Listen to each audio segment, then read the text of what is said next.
गीर गाय म्हणजे काय भारतीय गाय आहे? हा, ती गुजरातवरून, गुजरातीमध्ये फेमस जास्ती आहे आणि ती सगळ्यात बेस्ट आहे म्हणतात. आणि मला माझ्या क्लासमेटनी सांगितलं, माझ्या क्लासमेटमध्ये म्हणजे 10वीच्या वर्गातली 2 मुलांनी असं स्वतःचं प्रोफेशन ठेवून गावात जागा घेतल्या आहेत आणि शेती करतायत. मला एवढं आश्चर्य वाटलं होतं, म्हणजे त्यांचं इन्स्पिरेशन होतं की अरे हे करता येईल हा भारतामध्ये. आणि तर तेव्हा तो मला म्हणाला की आधी इतक्यात घेऊ नकोस. मला वाटलं ब्राह्मण काऊ इथे म्हणतात हंपवाली तेवढीच घेता येते. म्हणाला नाही नाही, तू शोध, तिकडे आहेत गिर काऊज.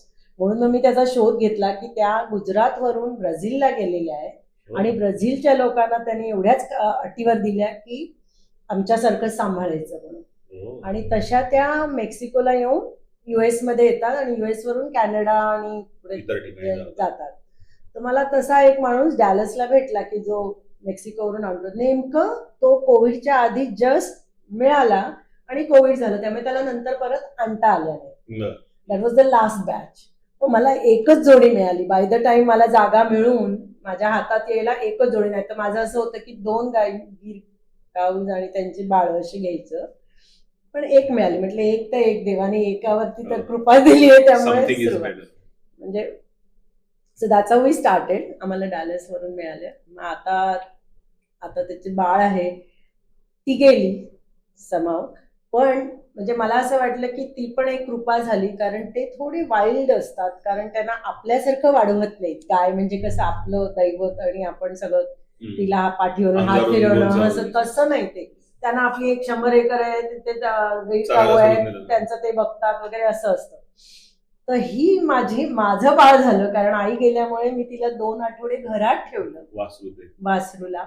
आणि मग 2 आठवडे थोडं पोरच्या बाहेर ठेवलं आणि मग तिला दुसरी एक मैत्रीण आणली आणि मग त्या दोघींना मी गोठ्यात ठेवलं. आणि बाटली पाजली. बाटली लिटरली आम्ही असं सकाळ संध्याकाळ, म्हणजे गाईचं बाळणपण, गाईचं बाळ मी असं आम्ही सगळं तिचं घरात तिने अगदी सगळं शुद्ध केलं आमचं. गाईचं शुद्धीकरणच म्हणतात त्याला. पण तुला लिटरली झालं. पण एक मजा म्हणजे सांगते की ते ना गाई अजिबात म्हणजे हंबरत नाही, पण फक्त आईला हाक मारताना हंबरतात आणि ती फक्त मला बघून हंबरते. दॅट वॉज लाईक एकदम टची होतं ते अगदी. आणि बोलावते, पाणी संपलंय ये, म्हणजे ती उभी राहील, पाणी दे पाणी दे. काय नाव आहे तुमच्या गाईचं? सुरभी.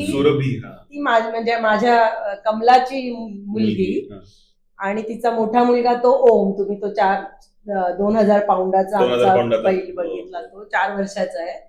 आणि ही त्याची बहीण.